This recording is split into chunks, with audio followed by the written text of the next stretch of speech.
Good day, gentle people! It's your favorite Mr. 42. Welcome back to my channel. Today we're gonna have a look at random flirt videos again. And we're gonna start with Gary Wybenga. Gary managed to create a video, and the video is about me. Well done, Gary.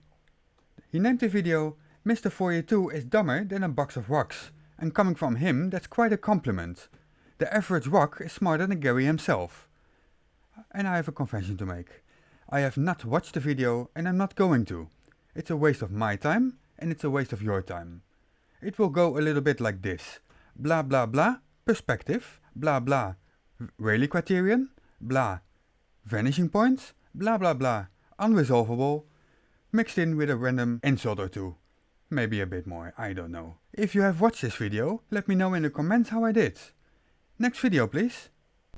Even in death, Rob Skiba still has one of the most influential flat Earth channels on YouTube.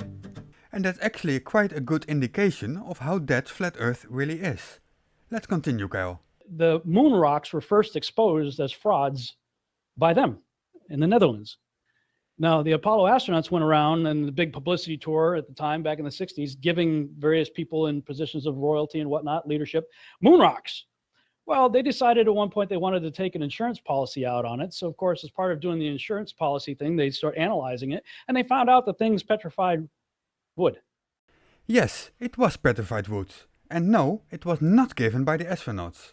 It is actually unknown where exactly it came from. Both of the gifts from the Apollo 11 and Apollo 17 are genuine moon rocks and still on display.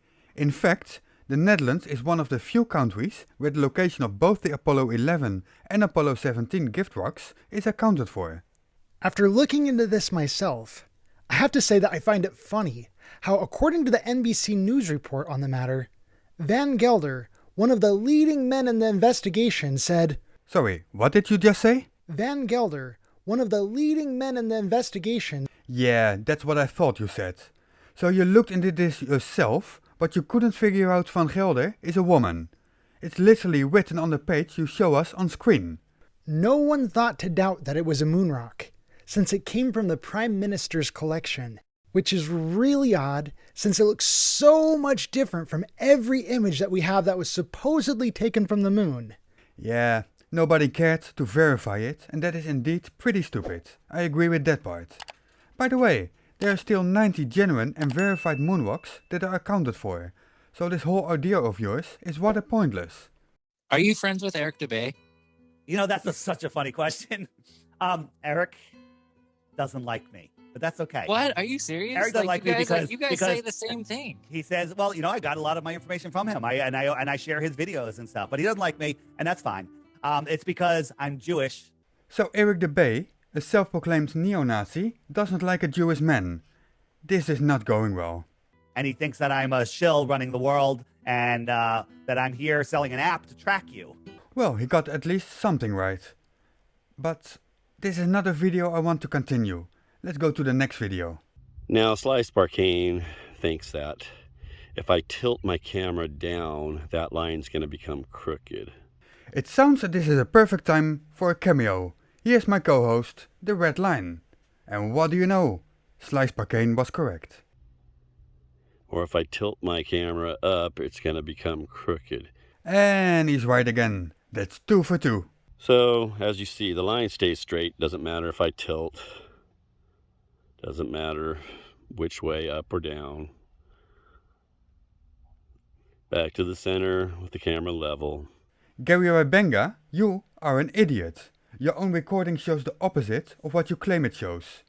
Let's see if the next flat earther can do any better. A compass cannot work on a board, on a spinning board. That is quite a claim. You got any evidence for that? A compass can only work on a flat, stationary Earth, just like this illustration demonstrates. When I was in New Zealand, my compass pointed towards the north, the magnetic North Pole. It is a common misconception that a magnetic compass points to the North Pole. In reality, it follows magnetic lines, which in turn are connected to the poles. This is illustrated on screen right now. Of course, flat earths were quite foul, because it is an illustration and not a photograph. Let me introduce you to some iron fillings. You see how that works? For those who know a little bit about compasses, you need to hold them flat on a surface. You need to keep it flat, otherwise it won't work, as this expert here explains.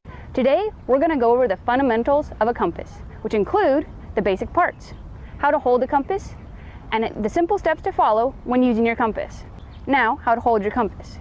Remember, north is never up in the sky. Remember, north is never up in the sky.